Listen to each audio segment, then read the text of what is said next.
Initia Food est installé à Bourges depuis 2008.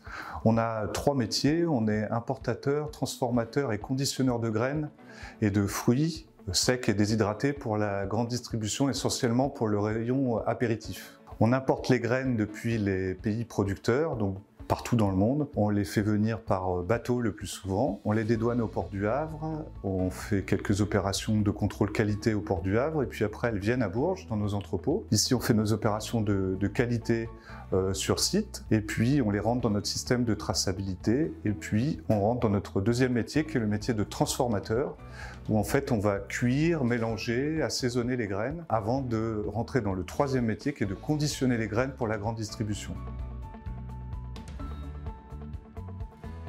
C'est des graines, soit des graines légumineuses comme les arachides qui poussent sous la terre, ou soit des graines qu'on appelle des graines du verger, des fruits, qui poussent sur des arbres, qui sont des pistaches, des noix de cajou, des amandes, des noisettes, et puis des fruits séchés comme la banane, la coco, la papaye, l'ananas, le raisin sec.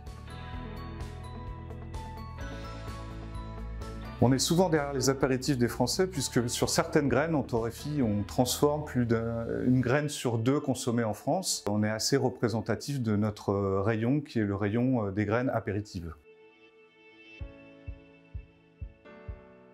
Oui, c'est une affaire de famille. L'entreprise a été créée en 2008 par mon père et puis j'ai repris l'entreprise depuis 2017.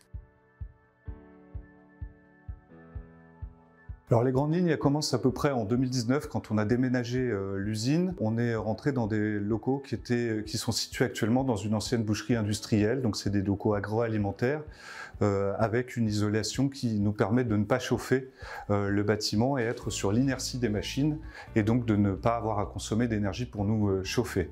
Parallèlement, on a fait de grands investissements sur nos machines, ce qui nous a permis de réduire la consommation d'énergie par kilo produit quasiment par 2 entre avant et la nouvelle usine.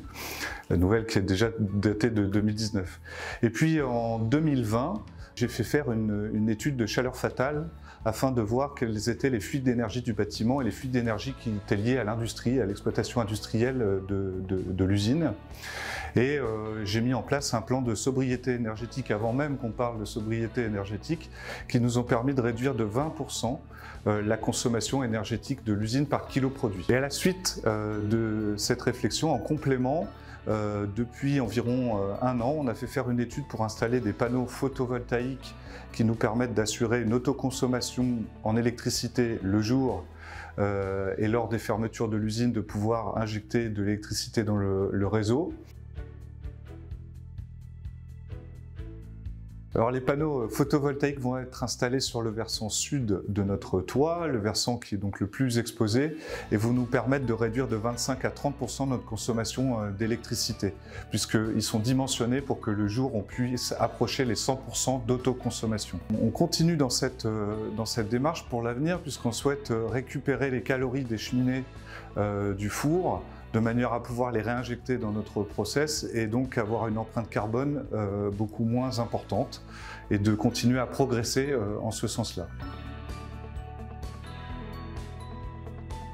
Alors lorsque la Caisse d'épargne Loire-Centre m'a proposé un financement participatif Kiwai pour l'installation de nos panneaux solaires, j'ai trouvé que ça avait du sens puisque c'est un investissement participatif loco-régional et donc qui a du sens dans le sens où les investisseurs pourront éventuellement matérialiser le projet, passer devant le bâtiment et se rendre compte de l'aspect tangible de leur investissement.